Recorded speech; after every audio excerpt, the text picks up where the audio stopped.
I'm not scared to tell people that I've been there and done that. Two of my sisters got pregnant out of wedlock, and that was very hard on our family.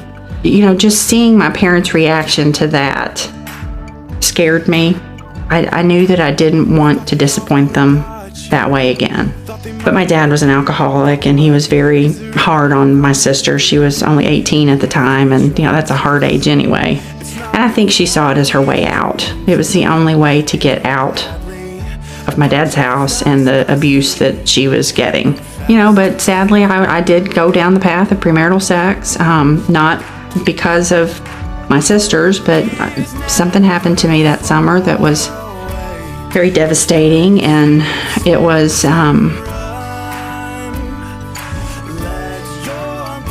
I can't really explain the mindset it put me in, but I was disappointed in myself. I was angry with myself for years. I carried it into my marriage.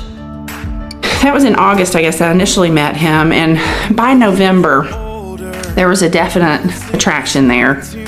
He had transferred to UK a year ahead of me because he was a year ahead of me in school, and had started med school, and I stayed at Western and finished up, did the long distance thing.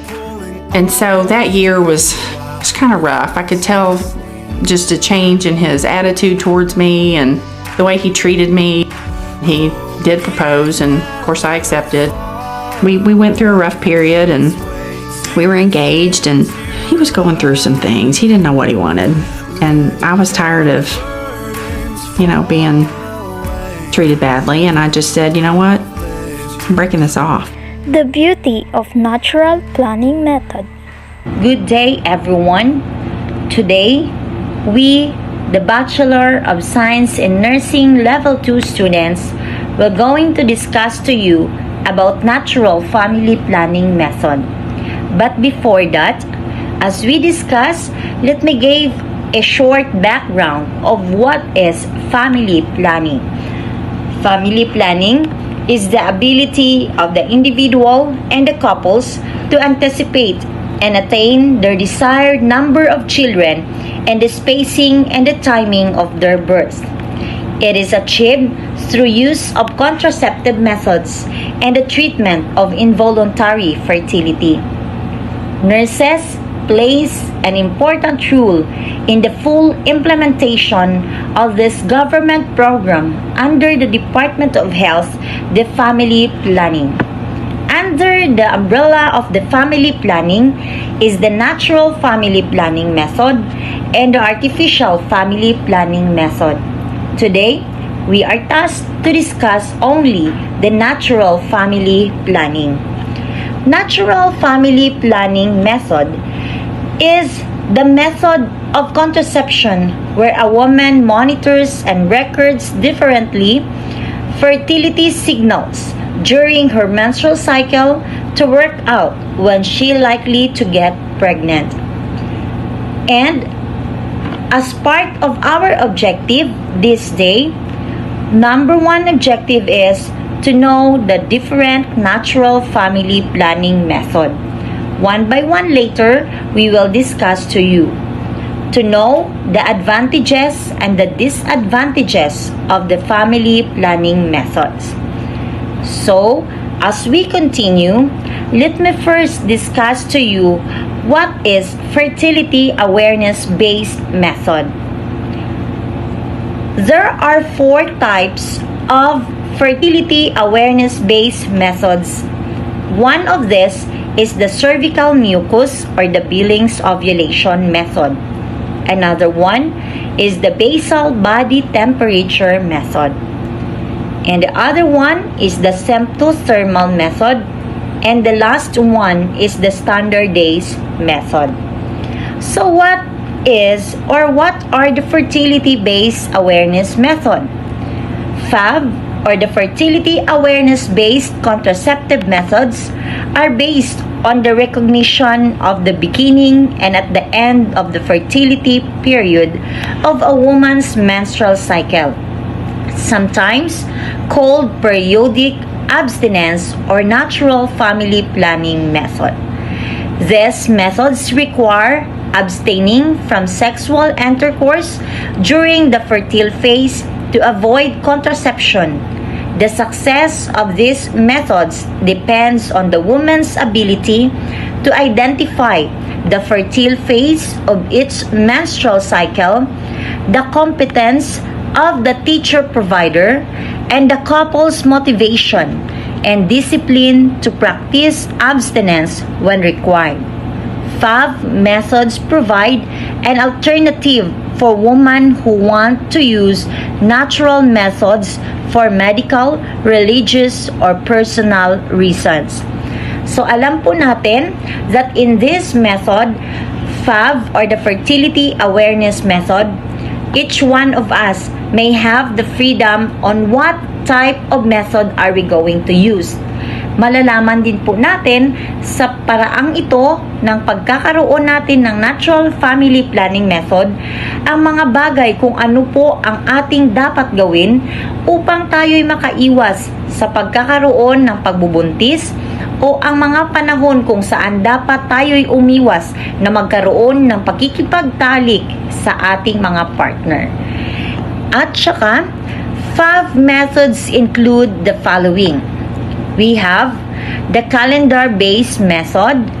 This method keeps track on the days of the menstrual cycle to identify the start and end of the fertile period.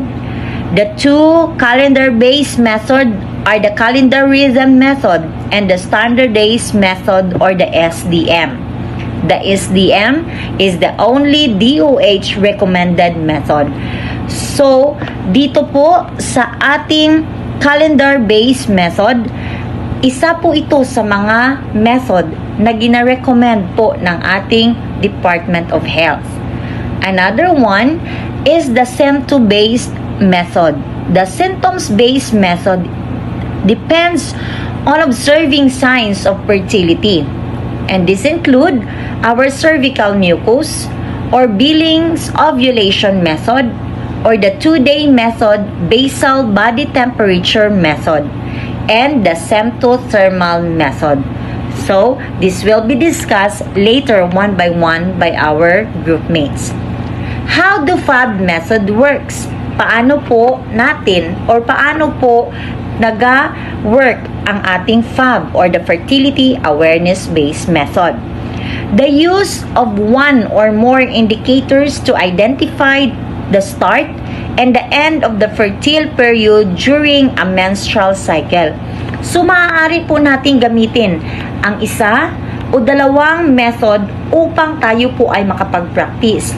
Pwede po nating i-combine ang ating calendar-based method at paparisan po natin siya ng symptom-based methods na ating nabanggit kanina. Practicing abstinence during fertile period prevents pregnancy. Dito po sa ating FAB, kinakailangan pong malaman natin if when is the fertility date or when is the ovulation date of our client. So sa panahong ito, if magde-decide po ang ating kliyente or ang ating couple to make use of fertility-based awareness method, kailangan pong ma-identify natin yung regularity ng menstrual cycle ng ating pasyente. The healthcare provider or the nurse will observe the patient for 3 to 4 months to check for the regularity of the menstrual cycle of our patient. And another one is support the cooperation of the partner are necessary for the correct use of the method. Gaya nga ng sabi natin kanina, napakahalaga po ang kooperasyon ng bawat partner, kaya nga sinasabing ang family planning method ay kinakailangang mapagdesisyonan hindi lamang ni Mrs., hindi lamang ng babae, kundi dapat ito po ay mapagdesisyonan both ng lalaki at saka babae o ng husband and wife.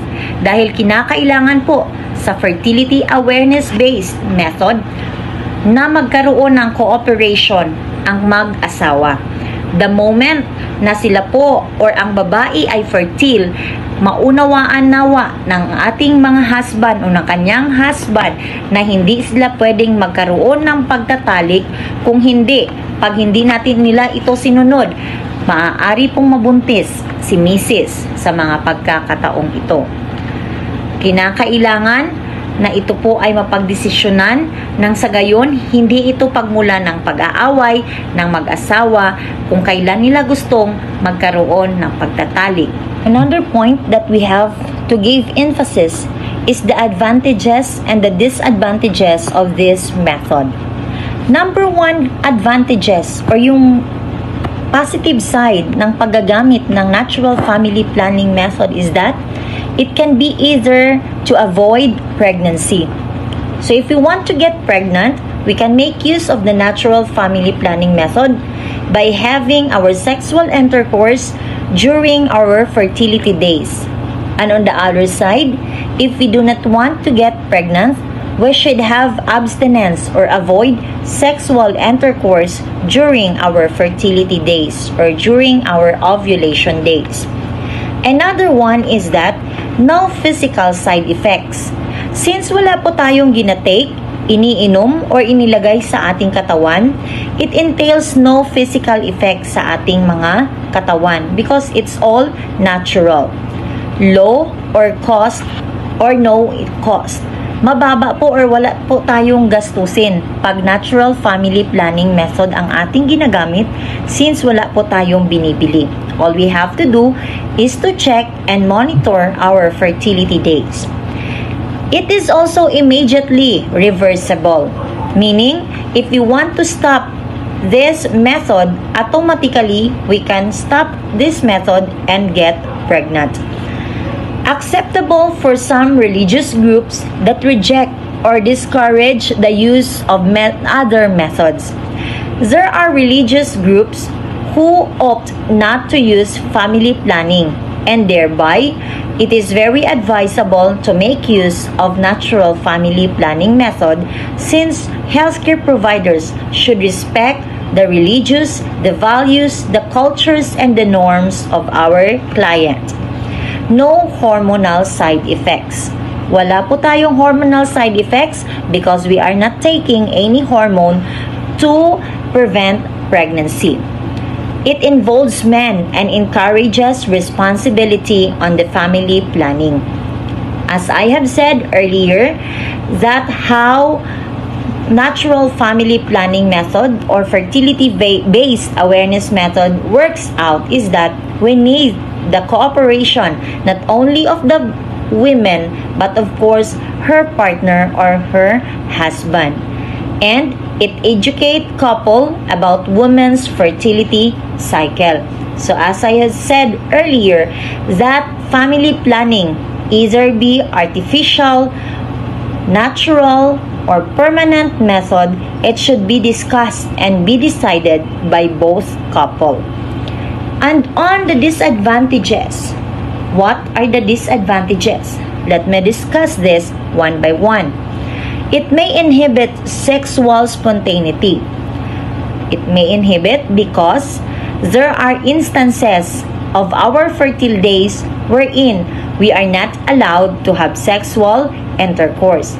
Hindi po siya pwede na magkaroon ng pagtatalik ang babae at saka lalaki sa anumang oras or anumang araw, higit lalo pag ito po ay nasa fertility period. Another one is difficult to practice on fertile days for some couples. So, mayroon pong mga couples na mahirap itong i-practice, especially if the couples are not together most of the time. Or ito yung mga couples na hindi magkakasama palagi. Meaning, pwedeng nagtatrabaho sa malayo ang husband or pwedeng nagtatrabaho sa malayo si wife.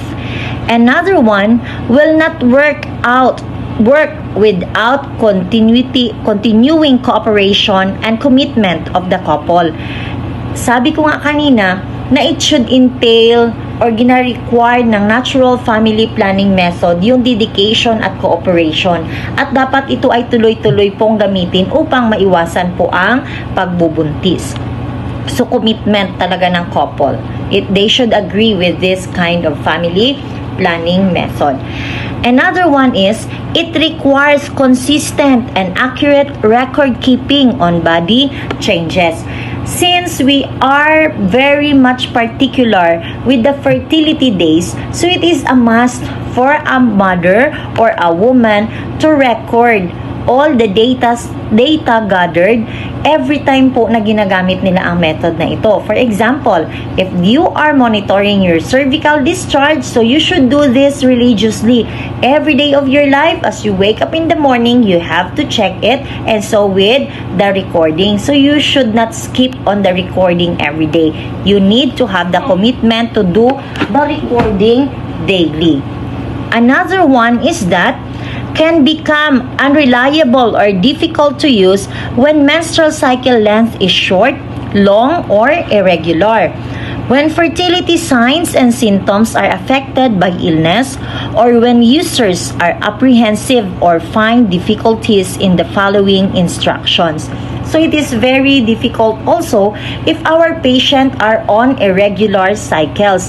It may be they have been experiencing for a short period of time or a long period of time. That is why, as I have discussed earlier, that it is a must for a healthcare provider or a nurse to monitor the client's menstrual cycle for at least 3 to 4 months to check if there is an irregularity or regularity in the menstrual cycle of the woman. And another one is that can't protect or cannot protect against sexually transmitted infections, including our HIV and our AIDS. Since wala po tayong ginagamit na proteksyon, just like condom, it may protect our client for HIV or AIDS or any sexually transmitted infection. Natural family planning cannot guarantee protection on this. So that's all about advantages and disadvantages and the introduction of what is natural family planning method and fertility-based awareness method. Other topics will be discussed by my groupmates and they will present this one by one. Cervical mucus or billing ovulation method. So it is a technique used in natural family planning. So it requires a careful observation of mucus pattern during menstrual cycle to determine the ovulation. So ang babae ay nagpuproduce siya ng cervical mucus throughout her monthly menstrual cycle. So dapat na i-check lagi yung changes sa cervical mucus kasi ang quality at amount ng changes through the cycle of the woman can help to predict when she is going to ovulation or release an egg. So, yung pag-check lagi ng mucus ng babae is kailangan talaga para ma-determine kung sticky ba siya or can break easily or ma-feel mo yung smoother and slippery like raw egg white and stretch between the thumb. So pag stretchiness siya, ang ma-determine mo, ito na yung yung spin barke or spin effect. O ito na yung dapat na iwasan ng mag-asawa ang pagsisex kasi may possibility na may mabuo. Changes in the cervix in relation to ovulation. Yung cervix change ay meron itong interval ng 10 days and 6 and a half. Sa 6 and a half ay magbigin na naman siya ng pagpapakita ng fertile characteristic and magbalik ang cervix fertile state within 24 hours or 72 hours. Pag ang cervix mo is high, soft, and open, you're closer to ovulation. Ang cervical mucus will also change and transform into a more raw egg white consistency. Recognizing the change in the cervical mucus, i-wipe mo ang opening ng iyong vagina bago ka mag-fee at gumamit ka ng white tissue at i-check mo ang color and feel the mucus. Tignan ang color and texture or the discharge on your underwear. The best time na mag-check ng underwhelm is early morning. Huwag sa gabi at huwag sa tanghali. Pag dry face, not fertile, it is days 1 to 3 after period. It is dry or a hint of moisture, a relative term.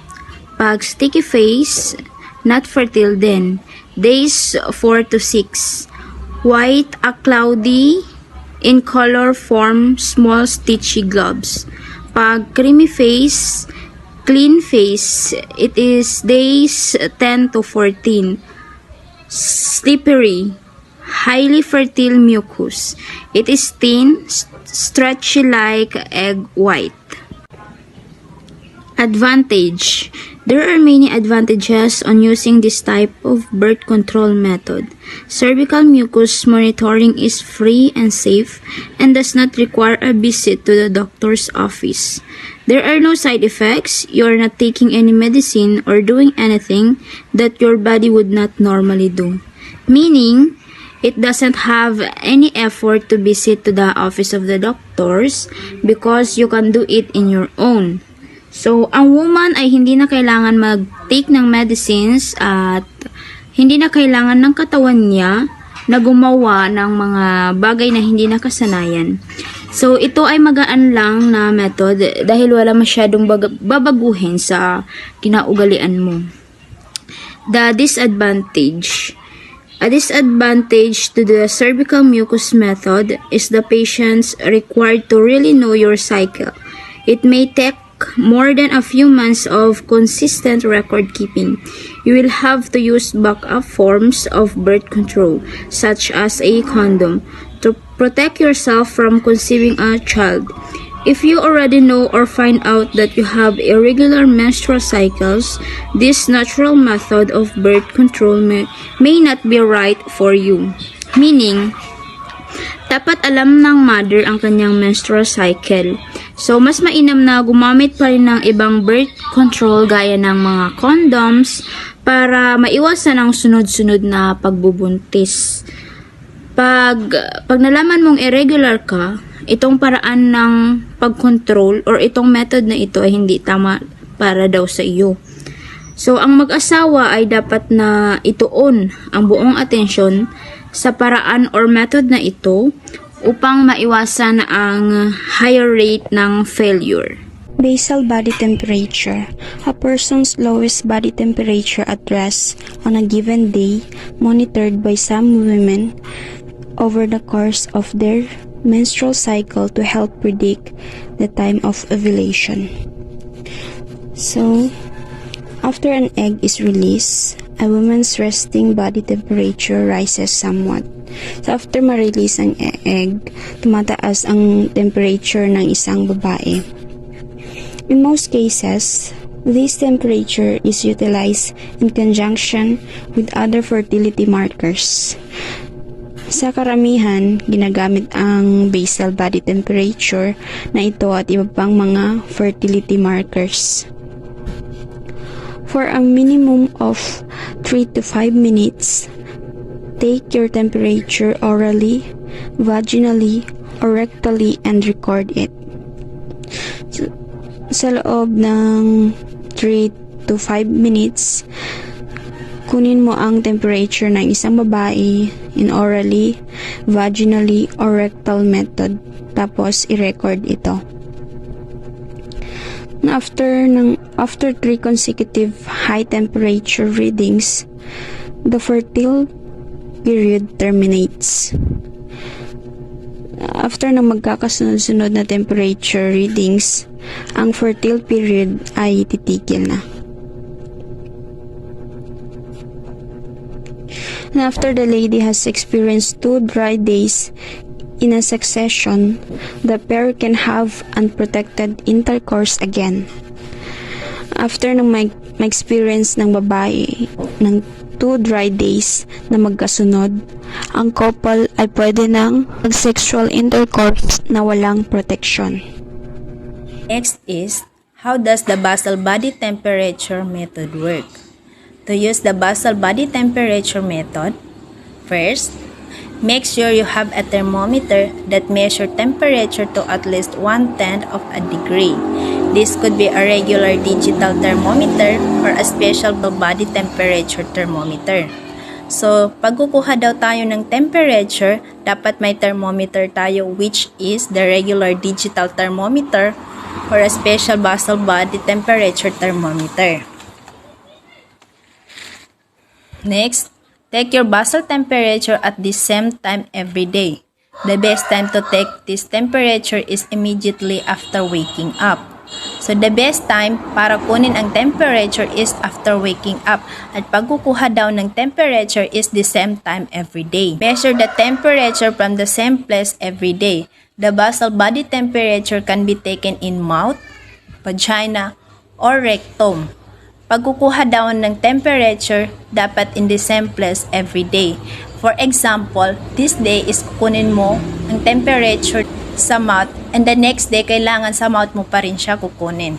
Record the temperature each day. Use a graph, list, or fertility tracking app that allows you to compare each day's temperature.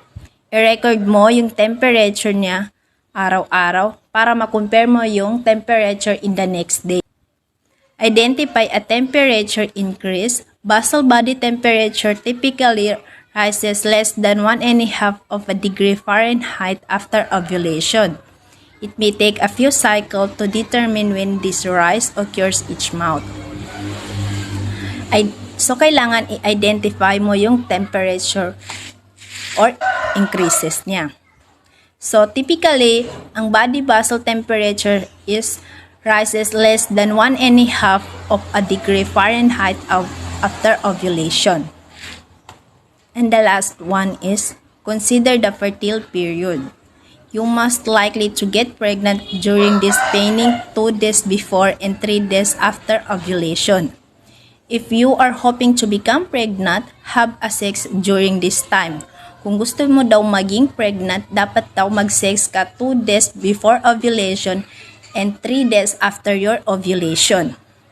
If you want to avoid pregnancy, do not have unprotected sex until the 4th day after your ovulation. Kung ayaw mo daw maging pregnant, dapat wag kang makipag-sex ng unprotected ka or 4 days after your ovulation. The advantages and disadvantages of basal body temperature method. The advantages is it's not necessary to home prior experience to demonstrate the time or fertility. Means, hindi mo na kailangan ng prior experience or karanasan para malaman mo kung kailan ka pwedeng mabuntis, also known as fertility. And there are no negative effect because it is a non-hormonal and non-invasive. Means, wala siyang negative effect dahil hindi hormonal. Means, hindi nakakapekto sa hormones ng isang babae. And non-invasive, ibig sabihin, ang method na ito ay hindi nakakasira at hindi nakakadulot ng harmful effect sa isang organs ng isang katawan ng babae. The disadvantages is absence or long time. Means, walang mangyayaring pagtatalik between you and your partner sa mahabang panahon like a few months. The importance of sticking to the temperature recording procedure on a daily basis. Dapat everyday record mo ang kanyang temperature and dapat consistent ito with the same time. Good training and unextended learning period are required 3 to 6 months. So, dapat ang method na ito ay pag-aralan mong mabuti ang mga steps na dapat mong gawin or procedure must be learned or dapat alam mo ang gawin ng tama sa loob ng 3 to 6 months. Sexual transmitted infection or not protected means example nito yung pagsisex, yung mga bacteria infection na nagtatransfer nakukuha mo sa iyong partner hindi siya protected.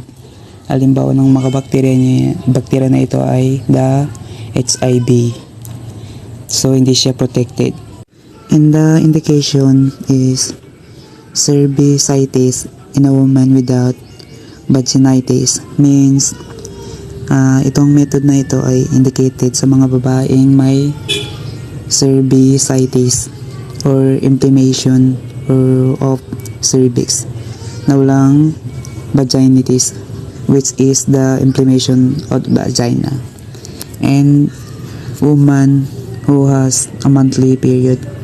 Also indicated sa mga babaeng mayroong monthly period or buwan-buwan na dinadalo or dinadatnan.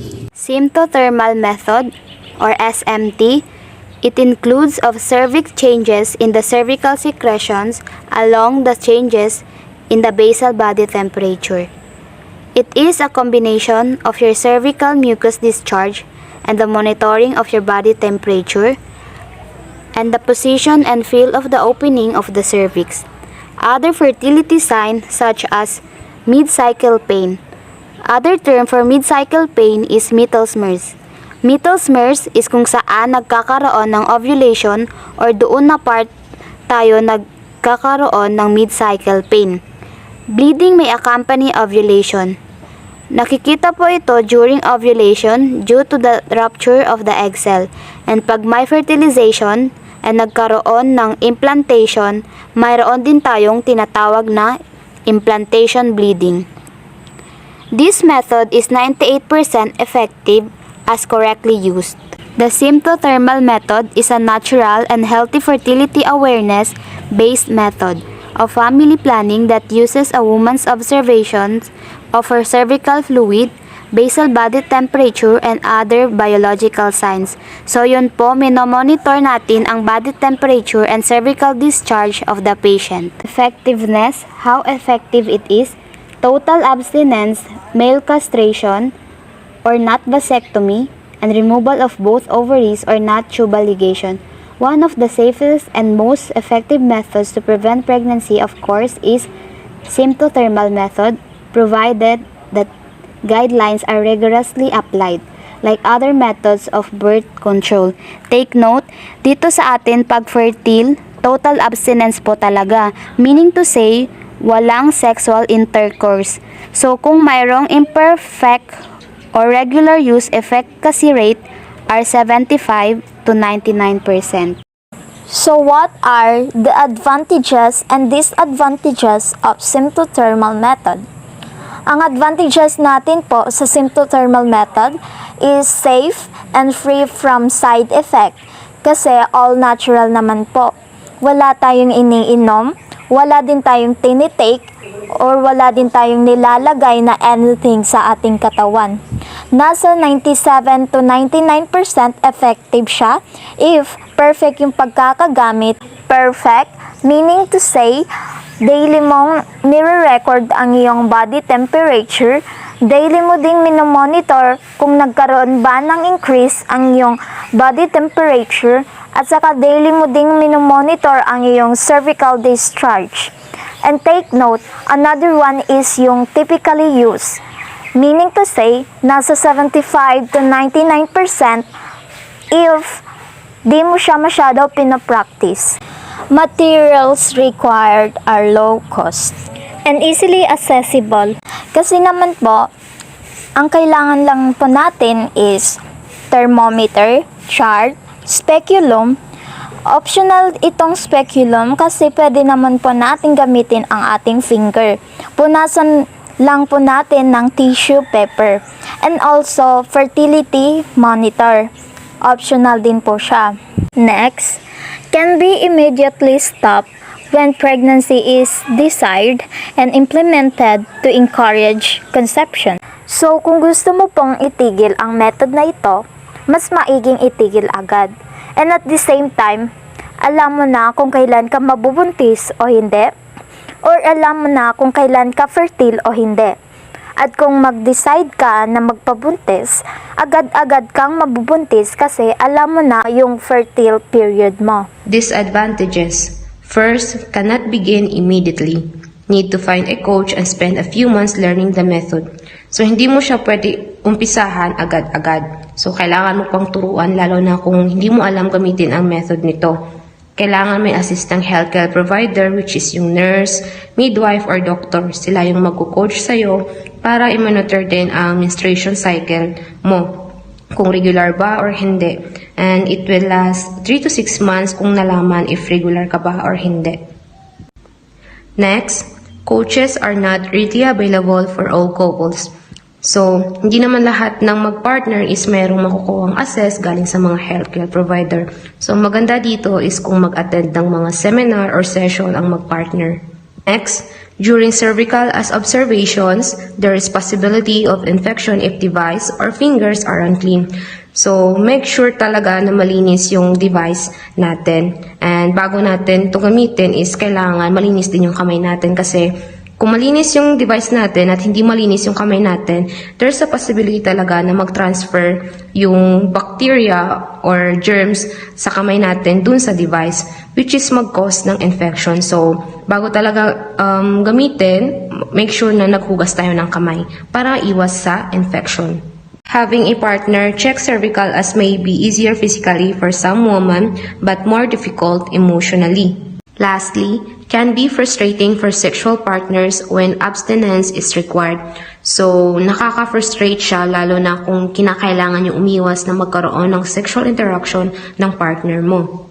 In standard days method, it is also known as calendar-based method that can identify a fixed fertile in the woman's cycle when both partners should avoid having sexual intercourse if the couple wish or want to prevent pregnancy. And in this method can help the woman to track her cycle using the cycle beads. This string color-coded beads helps a woman to know kung saan ang araw na siya ay fertile. And this is also helps a woman to know which days are fertile every month. The red bead, it represents the first day of the woman period. The brown beads are the days when both partner having a sex, kahit ilang sex, hindi siya basta mabuntisan. And the beads days will a woman get pregnant when she is on a day white beads because she is fertile and possible could get pregnant during intercourse. And the darker brown beads alerts a woman if her cycle is below 26 days. So this time, she may need to use a different natural method. How effective is the standard days method in helping a couple to avoid pregnancy? The standard days method is 95% effective at preventing pregnancy when it is used perfectly, and more than 88% effective with a typical use or when it is commonly used. The standard days method is recommended by the DOF because of its larger effectivity rate. What are some advantages and disadvantages of standard days method?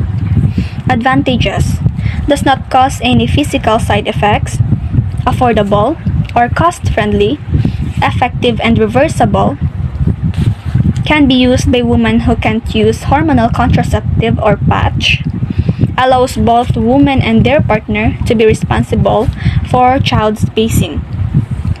In addition, this method helps women to learn their menstrual cycle and involves men in family planning, as the couple must discuss and decide how to manage their fertile days. Disadvantages: can't be used as protection against HIV or STIs, requires patience to remember and move cycle beads every day, requires cooperation by male partner, and it is not effective to women who has shorter than 26 days and longer than 32 days menstrual cycle. So the next natural family planning method is the LAM, or lactation amenorrhea method. So what is LAM? LAM works primarily by preventing ovulation. Frequent breastfeeding temporarily prevents the release of the natural hormones that cause ovulation. So gina-prevent niya yung hormones na release ng natural hormones na nagkakos ng ovulation. So, through breastfeeding, it elevate the level of prolactin and reduction of GRH from hypothalamus during lactation. So, it prevent ovulation and it leads also to the reduction of LH release and it prevent the follicular maturation. So in this method, we need to consider the three criteria. So first criteria is the monthly menstruation has no longer returned. And second is the baby is fully or nearly breastfed and often day and night. And the third was the baby is less than 6 months old. So what I've said kanina na breastfeeding can help to prevent the menstruation.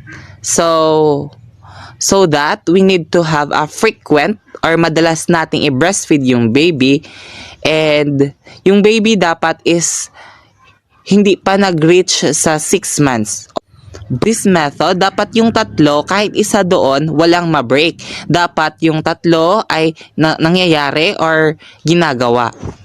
So, in this method, we should consider the three criteria. So, una, dapat hindi pa nagbalik yung regla ng mother or hindi pa siya nire-regla. And number two, dapat madalas na pinapa-breastfeed yung bata.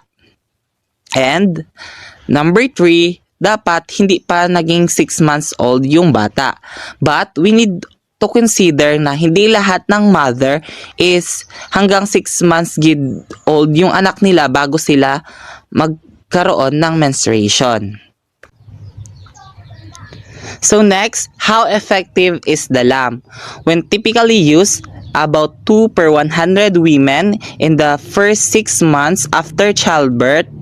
When used correctly, about 1 per 100 women who use the method in the first 6 months after childbirth become pregnant. How is lamb used? The lamb can be started immediately after labor up to 6 months of childbirth. And the client should breastfeed immediately within 1 hour or as soon as possible after the baby is born. The method can be used anytime if the client has been fully or nearly breastfeeding her baby since birth and her monthly bleeding is not returned. The following points should be provided to the client are: first, feed on demand whenever the baby wants to be fed and at least 10 to 12 times a day in the first week and 8 to 10 times a day thereafter, including at least once at night and in the first months. Daytime breastfeeding should not be more than 4 hours and in the night dapat not more than 6 hours apart. So next, start other foods at 6 months in addition to breast milk. At this age, breast milk can be no longer fully nourish a growing baby. Fourth, the client should plan another method while the lamb criteria is still applied to continue protection from pregnancy. So, next, what are the advantages of lamb? The lamb is universally available to all postpartum breastfeeding women. With the lamb, protection from pregnancy begins immediately postpartum. The lamb contribute to the improved maternal and child health and nutrition, breastfeeding, and weaning practices. The lamb serves as bridge toward the use of the family planning methods. The lamb promotes the nutrition of the baby because when you breastfeed the baby, yung breast milk has antibodies that helps the baby to fight against infection and other diseases. And the lamb is also used when hindi pa nakapagplano yung both partner or yung mother and father kung anong next method yung i-use nila after this method. And what are the disadvantages of the lamb? The effectiveness of the lamb may decrease among mothers who are separated from their child for extended periods. So, kung matagal yung work ng mother or naga-work yung mothers from far, so, hindi igid ma-follow yung frequent breastfeeding. So, hindi niya gid ma-follow yung criteria. And full or nearly breastfeeding may be difficult to maintain up to 6 months. Yun what I've said, kung malayo yung trabaho ng mother or busy yung mother, hindi niya gid pa-breastfeed yung anak niya. Who can use the lamb? All the breastfeeding women can safely use the lamb, but a client in the following circumstances may want to consider other contraceptive methods if the mother has HIV or AIDS or using certain medication during breastfeeding, including mood-altering drugs and etc. The newborn has a condition that makes breastfeeding difficult, including the premature babies and those that need intensive neonatal care are unavailable to digest food normally or incubate pa yung baby, so hindi gid ma-promote yung breastfeeding or kung may mga deformities yung baby. So next, when should the client switch from the lamb to another method? So number 1, when the 3 criterias ay hindi na nafa-follow or naprapractice. And second, the client can be switched to another method anytime she wants while using lamb. A client is considered not pregnant if she still meets the 3 lamb criteria.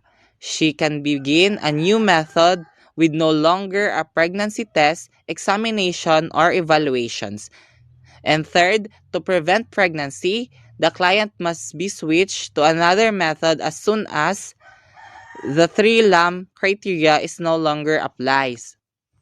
And the family planning service provider should be educate the mother about the new method can be used after this method.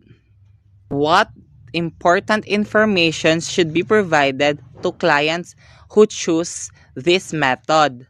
The lamb is a method based on breastfeeding that provide contraception for the mother and the best nutrition for the baby. The lamb can be effective hanggang 6 months, and if the mother is hindi nireregla and yung baby is madalas na breastfeed.